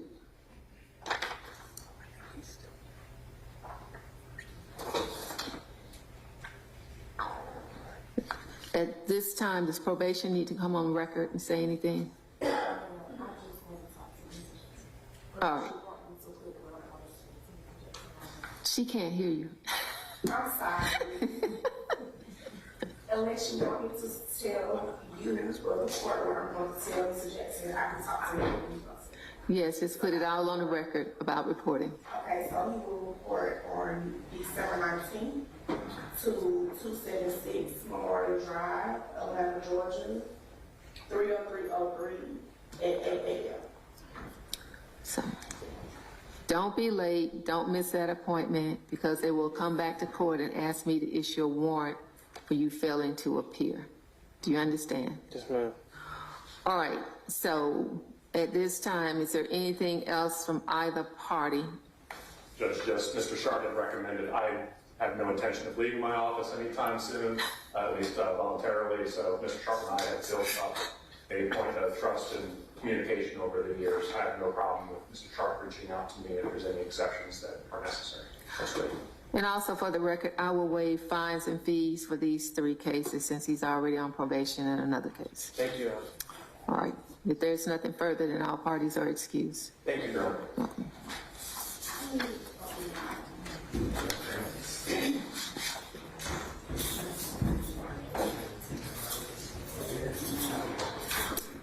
Your Honor, that concludes the business after probation is done for me. May I be excused? Yes. See you tomorrow. All right. Position 7 on the final plea calendar. Hold on. Excuse me. Position 1 on the final plea calendar. All right. Position number 1. Yeah. So Shannon Stillwell took the plea on them other charges, and he got probation. And the probation runs concurrent with the other probation, and the judge waived all the fines. But she did tell him, if you catch another felony, you're going to be looking at a lot of time. So they gave him the rope. They gave him the rope to hang himself, and hopefully he understands. You know, a lot of people get out of jail and don't understand that you got to fly straight. If you mess around with them people when they gave you an opportunity because they look like an asshole, they're going to stick it to you. I'm going to tell you that right now. They gave him an opportunity knowing that they looked like a straight asshole through this whole proceeding. If he play with them people, they're going to rock his ass. I'm going to tell you that right now. No cap. No cap. You know what I'm saying? Afterwards, the women. Now, these are the brothers, right, that they say were drugging and raping women, the real estate brothers. And they ain't been talking about these guys too heavy, right? But they got no bail like Diddy too. So we're going to talk about this real quick. Were real estate agents who focus on ultra luxury markets. Alone Alexander, who was Oren's twin, was an executive of a private security firm owned and operated by his family. As alleged, the defendants used their wealth and positions to create and facilitate opportunities to sexually assault women. In particular, Oren and Tal Alexander allegedly used their prominent positions in the real estate industry to induce women to come to events and parties. At those parties, and sometimes afterwards, the women were sexually assaulted by one or more of the defendants. As alleged in the indictment, for years, the Alexander brothers, sometimes with others, also arranged domestic and international trips to carry out their sex trafficking scheme. To recruit and induce women to come on the trips, they provided material benefits, things like travel to vacation destinations, luxury accommodations, and access to other high-end experiences. As alleged, the Alexander brothers met their trafficking victims through a variety of means: in person, over social media, on dating apps, and through social connections. At times, they allegedly used their social connections or the guise of starting a relationship to lure women into their orbit. The indictment alleges that after meeting their victims, the Alexander brothers would invite the victims to a vacation property or location. The Alexander brothers and other men they planned the trips with paid for the flights or accommodations for the women on these trips. And at times, the defendants handpicked the women to invite. At other times, they used paid party promoters to source women for them. The indictment also alleges that in advance of these events, the Alexander brothers and others procured drugs that they agreed to provide to the women, including cocaine, mushrooms, and GHB. As we allege, these drugs caused some of the women to be physically unable to fight back or to escape. Then, as alleged, the Alexander brothers, sometimes acting alone, sometimes with each other, and sometimes with other men, forcibly raped and assaulted the women. As the indictment alleges, the Alexander brothers' sex trafficking agreement went beyond the planned trips and events. On numerous occasions, one or more of the defendants drugged and raped or sexually assaulted women they encountered by chance, at bars, at nightclubs, social events, and dating apps. These assaults allegedly had many of the same hallmarks as the rapes that occurred at group events: isolated locations, drugged victims, force, and physical restraint. As of today, law enforcement has interviewed dozens of women who reported being forcibly raped or sexually assaulted by at least one of the Alexander brothers. This conduct, as alleged, was heinous. I stood here several months ago and made clear that this office is firmly committed to prosecuting individuals who exploit and abuse women. I meant what I said. With our law enforcement partners, this office is determined to investigate and prosecute anyone who engages in sex trafficking, no matter how powerful or wealthy or famous you may be. And let me add this: we are not done. I encourage anyone with information about this case to come forward and to do so quickly. You can call 212-384-2700. You can also email at alexander-case@fbi.gov. I want to thank our partners at the FBI NYPD Child Exploitation and Human Trafficking Task Force here in New York and FBI Miami, who have worked extraordinarily hard to ensure that justice was done in this case. I'm proud to work alongside you. I also want to thank the Miami-Dade County State's Attorney's Office and the Miami Beach Police Department for their invaluable assistance and coordination on today's arrest. And I want to thank the outstanding career prosecutors from my office who are handling this case: Kaya Arroyo, Elizabeth Espinosa, and Andrew Jones, and their supervisors, Jackie Kelly and Jamie Bagleipter, the chiefs of the Civil Rights Unit in our criminal division. Now I'm going to turn the podium over to FBI Assistant Director in Charge, James Dennehy.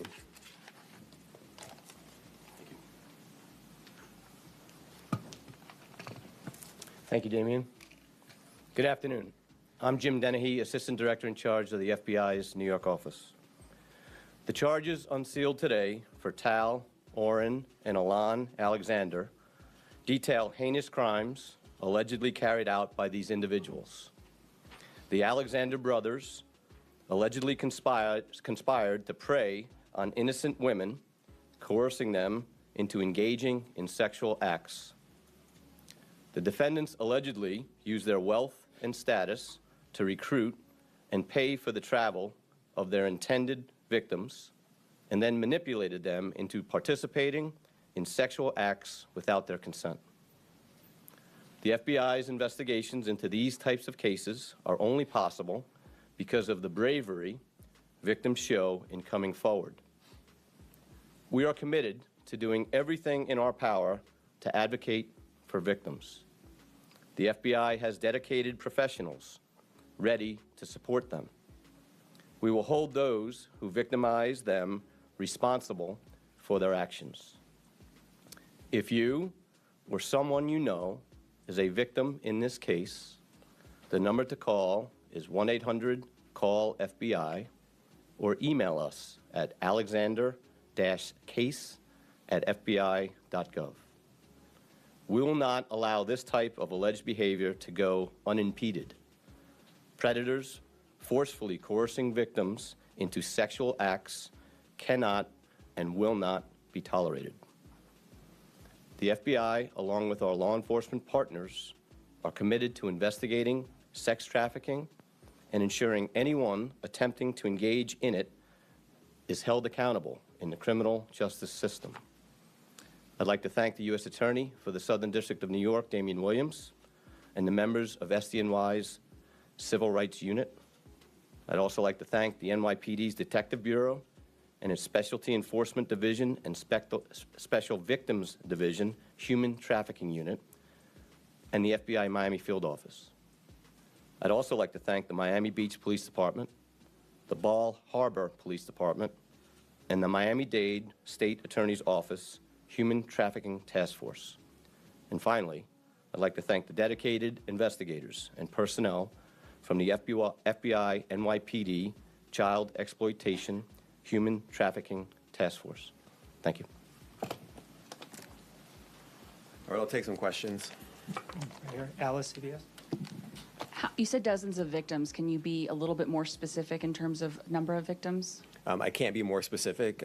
There is more detail that's laid out in the detention letter that we have filed at this point. We have filed it, so it's publicly available.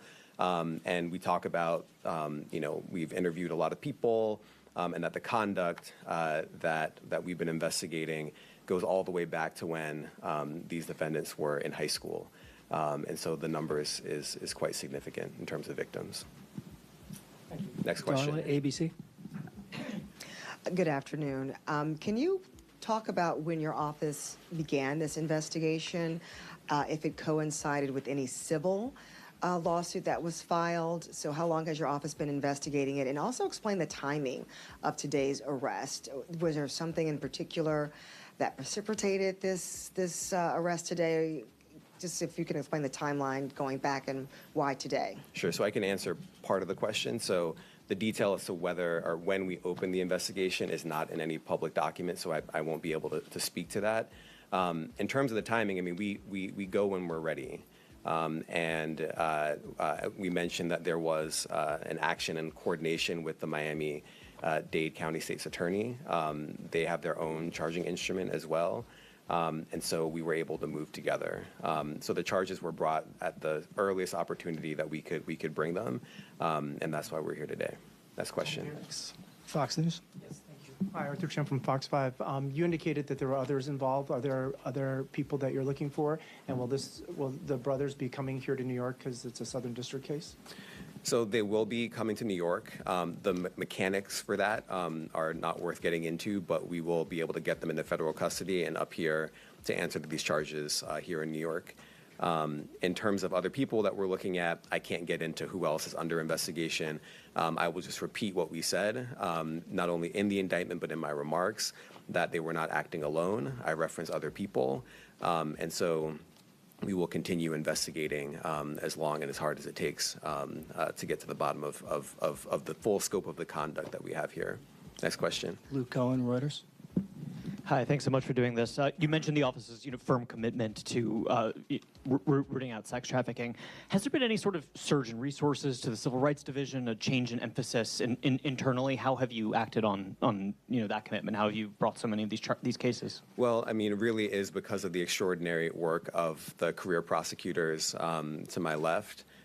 That's number one. The Southern District has always been committed to bringing big, expansive, ambitious sex trafficking cases that send a message to predators and people who support them that conduct is heinous and has to absolutely stop.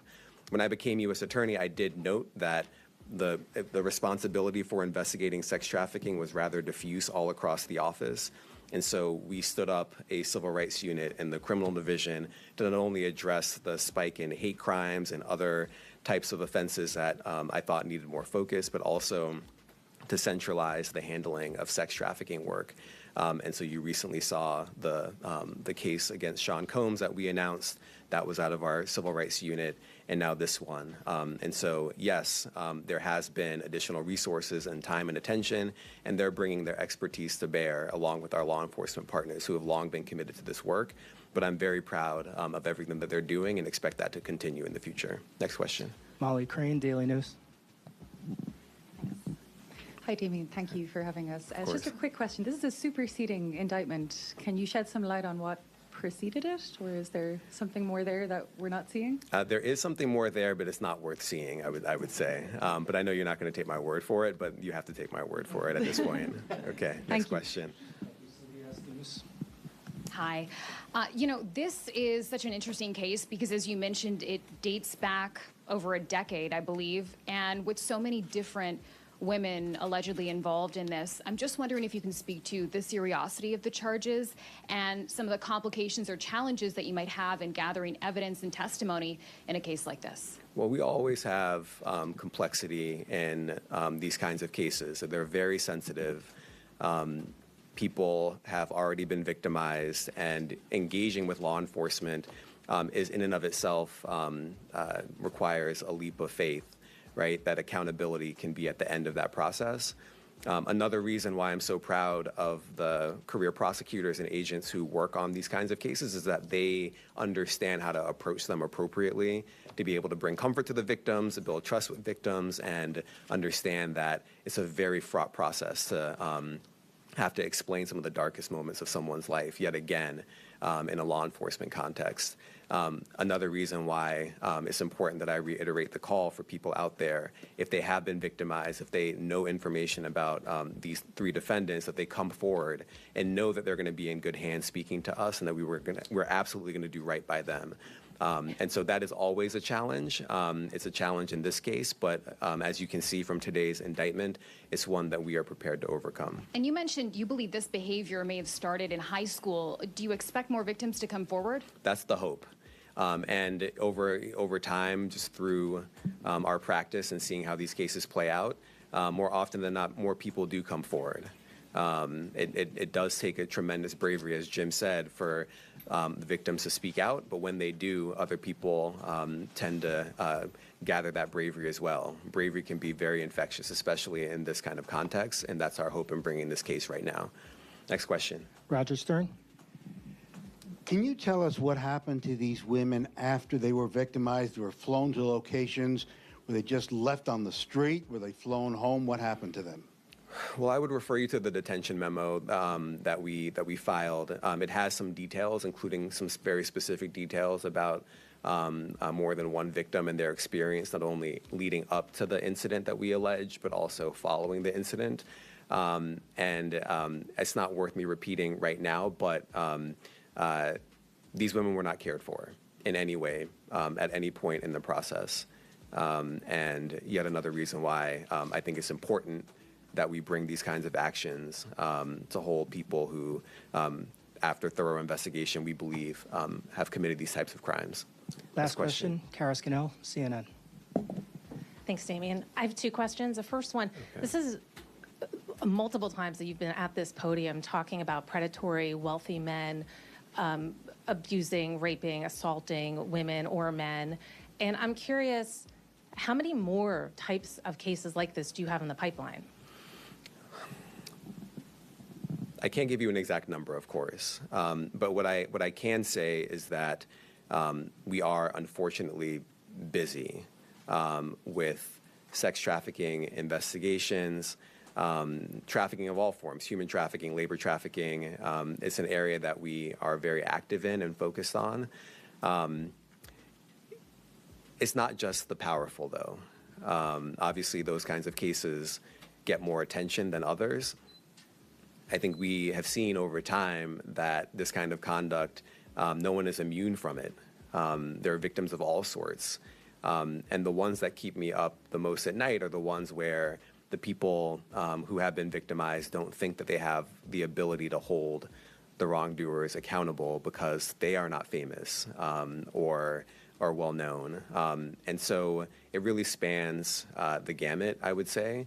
And it's another reason why we're committed to this work, to make sure that someone is looking out for these people and that people who are out there, whether they're rich and famous or not, know that on the other side of this conduct, if there are people like the FBI and the NYPD and the Southern District of New York Civil Rights Unit out there working it, there will be accountability. Even if it takes a little bit of time, there will be accountability. Thank you, everyone. One last question. Oh, sorry, go ahead. Are you guys involved in the investigation of Luigi Mangione? I don't have any announcements to make right now on that matter. I know everyone is tracking it very carefully, but we don't have anything to add at this point. All right.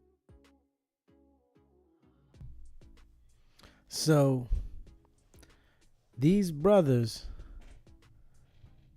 was drugging and allegedly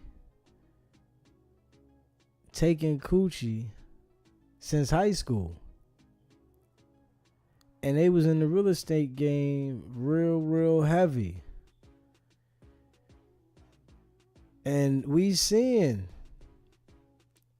that money, you know, that these people feel like they got so much control with. Y'all are the target. When you reach a certain level, you are the target. And this is a crazy situation. Like, these guys got the money, so why the hell? I don't understand it, man. The money will make them take the panties off. Why are they putting something in the drink, allegedly, though? God damn. Even when they saying with Diddy, these guys got the money. Why are y'all putting something in somebody's drink?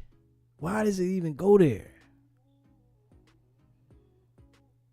But this is going to be, I guess, these guys' downfall. It's over. And the one guy, the one brother, he was trying to get bail. And when he tried to get bail, the bail was denied. He even tried to tell the judge, I got a baby due. I need to be there for the birth. Your baby gonna see you in jail, bro. That's the first place your baby gonna see you.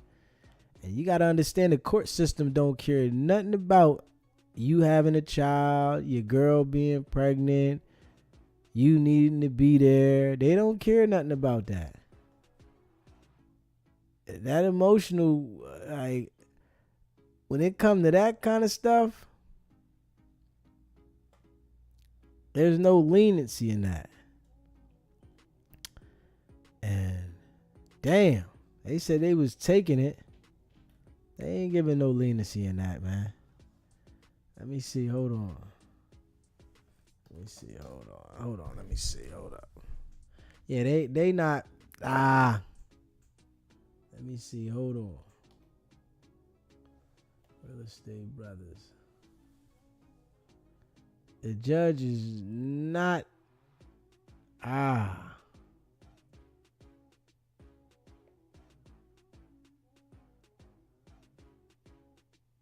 They not playing no games. Not at all. What's it say right here?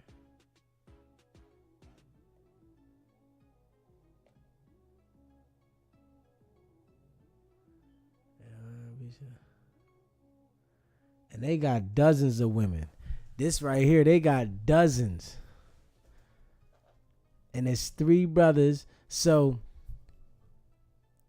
when it's situations like this and there's multiple people in the case, somebody's going to end up telling to save themselves, especially when they charge them like this.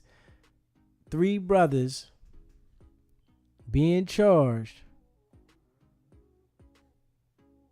and then they all want to get out. They sick right now. Yeah. It get real in them situations. I ain't gonna lie.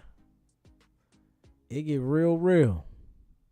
Other news, wealthy twins facing both state and federal sex crimes charges appeared in court today, where a judge set multi-million-dollar bonds. Their older brother also faced a federal judge. Good evening, I'm Elliot Rodriguez. And I'm Naja Sherman, and for Lauren Pastrana, thank you for joining us. Let's get right out to CBS News Miami's Chelsea Jones. Chelsea, you've spent the day in the courtroom and has more on the conditions that the judge set in place. Yes, so Naja and Elliot, basically this means that all three brothers will not be going home. Now, per the lawyers for Alon and Oren, they did post the bond. However, they will be back in court on Monday for that bond review, but they will then be turned over to federal authorities for the federal sex trafficking cases that they do face. Now, as for Tall, he was actually here in federal court this afternoon, and I'll tell you that he looked much different in court than his brothers did this morning. There was a little bit more of a confidence, if you will, of the twin brothers in district court this morning, but him here, you could see visibly that he was, unsettled, if you will. But take a listen to all of the charges that these three face. Oren Alexander in red, his twin brother Alon in green, both before a judge Friday, both granted bond in the state case against them with conditions. As I said with the other co-defendants, I reviewed this as well as the statutory factors. I will ratify it. I do believe these are reasonable conditions. Oren and Alon are facing allegations of using their wealth and status to commit violent rapes of dozens of women over at least 2 decades, but they're criminally charged in 3 separate incidents of rape. But the judge decided to allow both to post bond with these conditions. For Alon, who faces 1 state charge of sexual battery, they included a $2 million personal surety secured against his father's home in Bal Harbor, a corporate surety of $25,000, a level 3 house arrest with GPS ankle monitoring, plus a stay-away order for the alleged victims. For Oren, who faces 3 charges of sexual battery in the state case, his pretrial release terms include a $3 million personal surety, also secured by his father's home, corporate surety of $25,000 for each of the 3 charges he faces, and the rest of the conditions are the same as his brother. Grateful and we're pleased that the court signed the order granting pretrial release for the boys. They're innocent. I don't have anything further at this time. However, even after court on Monday, the twins will be turned over to federal custody. Friday afternoon, their older brother Tall was in federal court. He was not granted bond. Well, obviously, we're very disappointed, and we're going to go weigh our options. We had a full hearing. I was hopeful that it was going to come out differently. Assistant United States Attorney Lauren Astagaragua argued 3 things as the reasons Tall should not be released. They are the weight of the evidence, the egregious conduct, the danger to the public, and the serious flight risk he poses due to Tall's access to private jets, yachts, and his money.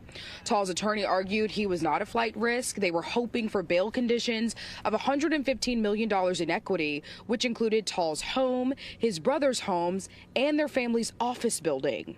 They were really going the extra mile, and if any one of them had absconded or fled, everyone loses everything. Ultimately, the judge sided with the U.S. government. So Tall will be sent back to New York to face those federal charges. As for the family friend Ohad Fisherman, who faces 1 count of sexual battery in the district case, he is on his honeymoon in Japan. He is expected to come back to Miami on Tuesday and then surrender on Wednesday morning. We are live in Miami. I'm Chelsea Jones, CBS News, Miami. Okay. So they got a friend that's in Japan right now that's coming back to surrender. And in this situation here, I don't think they're going to give him a bond when he comes back either. But the brothers, they gave him a state bond, but the feds picked the case up and the feds is not giving him no bond. They didn't get no bond with the feds. And wow. And this one here, I think he was asking, hold up, I'm ready to play this one here. Damn. Affidavit, and I see it talks about the co-defendant. I'm looking for where it mentions his actions, and that's where I am. Sorry. Oren Alexander, you mean, Judge? Yeah, we're on. Isn't this Alon? Yeah. This is Alon. Right. This is talks about the co-defendants. Right. Okay. What do you want to say? Your Honor, the state has filed a motion for pretrial detention. It is a first-degree felony, sexual battery. I've also filed, just for the record, I've already filed an information and consolidated this into the F24-25503 as the B co-defendant. So just for the record. So I'm asking that they be held no bond and set tomorrow in division to set the pretrial detention hearing. So Mr. De Niro, what do you want to say? Yes, Your Honor, by statute, they're permitted to file that motion, and so we have to roll it until tomorrow. I'm in the process of presenting a bond proposal to the state, and we're hopeful that that will be acceptable, and they'll be able to post bond by the end of the week. Okay, so you have to go visit the division judge. I'm not sure who it is. Lodi Jean. I believe it's going to be Lodi. Okay, Lodi too. Give me one moment, though. Okay. So, sir, I am entering a stay away order from the alleged victim. His initials are MW. No contact with this alleged victim, either directly, indirectly, in person, in writing, by telephone, or through third parties. You must stay at least 500 feet away from the alleged victim, her home and school and place of employment at all times, and no contact with her through emailing, texting, Facebook messaging, the Twitter or X platform, or any other social media. Do you understand the stay away order, sir? I can't hear him, Ms. Corey. Can you please unmute him? Yes, Your Honor. Okay. Mr. De Niro, anything you want to say? That's it, Your Honor. So the state filed a motion for pretrial detention pursuant to Florida Statute 907.041. And because this charge, while it allegedly occurred back in 2016, is still considered a dangerous crime, even though it's filed today, I'm required to hold you with no bond. So you're going to have a hearing tomorrow before the division judge, and that judge will set a final hearing on the state's motion for pretrial detention unless there's an agreement between the parties. Okay?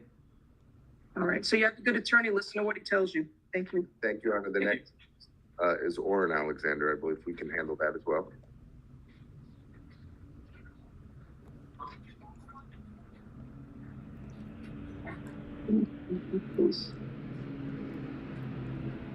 Good morning. I'll be back in 1 second.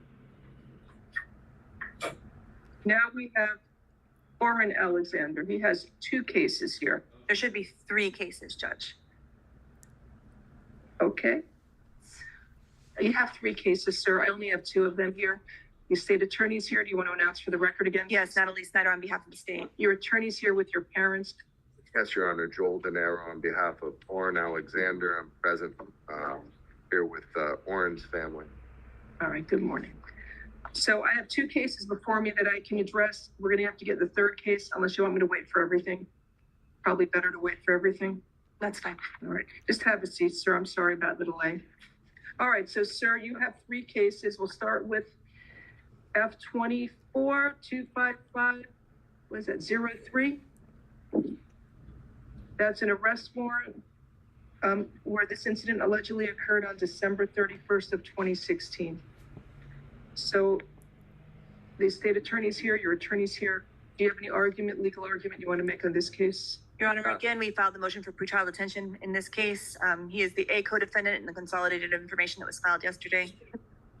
He's charged with a 1st-degree sexual battery. So we ask that he be held until tomorrow with Mr. Alon Alexander. No objection, Your Honor. This time we'll be back tomorrow. And as I stated, we're making a bail proposal to the state, and hopefully the state will be amenable to that. I have to look at the other cases and see. I don't know what the state's going to want to do on the other case. I need to review those. Renee, you have my copies? Thank you. Oh, okay. 1 second. I'm just reviewing this one. All right. So there's probable cause on this charge for the sexual battery with multiple perpetrators. I recognize that the judge who signed the warrant gave him a bond plus house arrest, but the state filed a motion for pretrial detention pending final hearing pursuant to Florida Statute 907.041. And because it's considered a dangerous crime, I'm required to hold you with no bond. You'll see. Your Honor. Your Honor. Yes, sir. Don't talk about the facts, though. Your attorney's here. Your Honor, my wife is 9 months pregnant, due any day now with our first child. Her family's in Brazil. She's counting on me to be with her during labor. That's something, you have a very good attorney. You're gonna have a hearing tomorrow before the division judge, and that judge will consider any argument regarding a bond. Because the state filed this motion for pretrial detention, I'm required by law to grant it because this is considered a dangerous crime. Plus I have the other 2 cases I need to look at. There's also a federal hold, Judge. You also have does he have a federal hold as well? Yes, he does, Your Honor. He has a hold for the FBI. Ooh. So it's no bond, probable cause, and I also have to read the stay away order. Sir, you are ordered to stay away from the alleged victim, whose initials are MW. No contact with that alleged victim, either directly, indirectly, in person, in writing, by telephone, or through third parties. No contact with the alleged victim through social media or other electronic means. And you must stay at least 500 feet away from the alleged victim, or home and school and place of employment at all times. Do you understand the stay away order, sir? I do. All right, now the other two cases. Hey, man. See, I gotta say this, before I roll out. But when people are free and have the money, they have a level of cockiness that automatically deflates when you in this situation.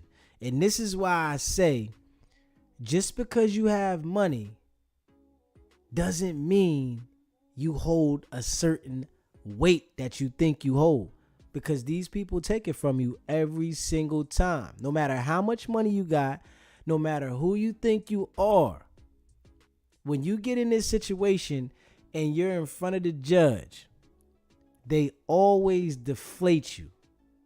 The money is printed now. They print this shit. They print it. You don't own the money. You do not own anything. These guys got hundreds of millions of dollars worth of real estate. The judge don't care about that shit. These dudes been flipping houses all up and down the coast. That shit don't mean nothing when you in court.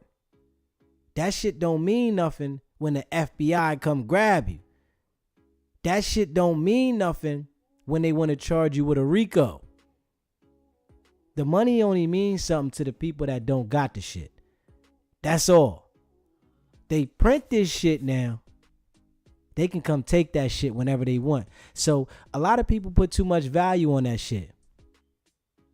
They really think they running shit because you got money. You'll work years and years and years. Now these guys are in here from charges from 2016. 2016 now. It's 2024. 8 years later. And they about to strip these motherfuckers. They done locked them up. Gave them no bail. Now these motherfuckers done offered a crazy bail package. Whereas though it's 3 different people charged on this indictment. They all brothers. And they are offering that we're going to put up all this real estate to get out. And if one person fucks up, you can take everything. The court don't give a fuck about it. This shit is fake, man. I want y'all to pay attention to this shit. This money and all this material shit is fake as a motherfucker. When you need it in a serious time of need, like right here, they don't give a fuck. They don't give a fuck. The only people that give a fuck about what you got and what you accumulate is the other people that are observing you while you flaunt it. Your dick is only big to them people, but it's not big in the courtroom. No matter what you got, no matter how much money you got and how much you accumulate, that shit holds no weight inside the courtroom, man. You got to understand that shit. And these charges these guys is accused of, they accused of putting shit in girls' drinks and assaulting them now. And it's just showing them to their face that all that shit y'all was doing and y'all was putting that work in. And I'm sure they was cocky, the motherfuckers. Because this how motherfuckers get. Motherfucker got the paper. They get cocky to other people thinking that their money has a certain value that it doesn't. Your money don't hold no fucking weight, man. Straight up. This shit is a Jedi mind fucking trick. And I'm starting to see this shit. But a lot of the world don't pay attention to it. It's a Jedi mind trick. When they want to come snatch everything you got, that's it for your shit. Your shit's over. It's valueless now. Now you in jail and you want to use all this shit that you accumulated and you can't even touch it. It means nothing. Now you got to appoint somebody else to run this shit, somebody else to handle your business, and you can't run it because you in jail. And the FBI done picked up this case, and they not letting these motherfuckers go. They got several witnesses coming forward, and it's more witnesses because these dudes, I guess their family is rich because they've been doing this, I guess, since high school. Mom and dad in the courtroom, sick. That shit don't hold no weight because your mom and dad come to court. It means nothing, especially when you are accused of doing shit like this to women. And you got a woman judge on here right now. You got a woman judge that's deciding your fate, and she don't give a fuck, man. But that's what it is, though. Y'all got to pay attention, man. The game gets deeper, and we're seeing that money does not buy your way out of situations no more. They used to can, but it has to be a technicality to get you out of the situation there. That's it. It ain't no just money in here. You got to have a technicality to get you out of these situations. But it is what it is, man. It's your boy Deezy. It's not about the setback. It's about the get back. Nah.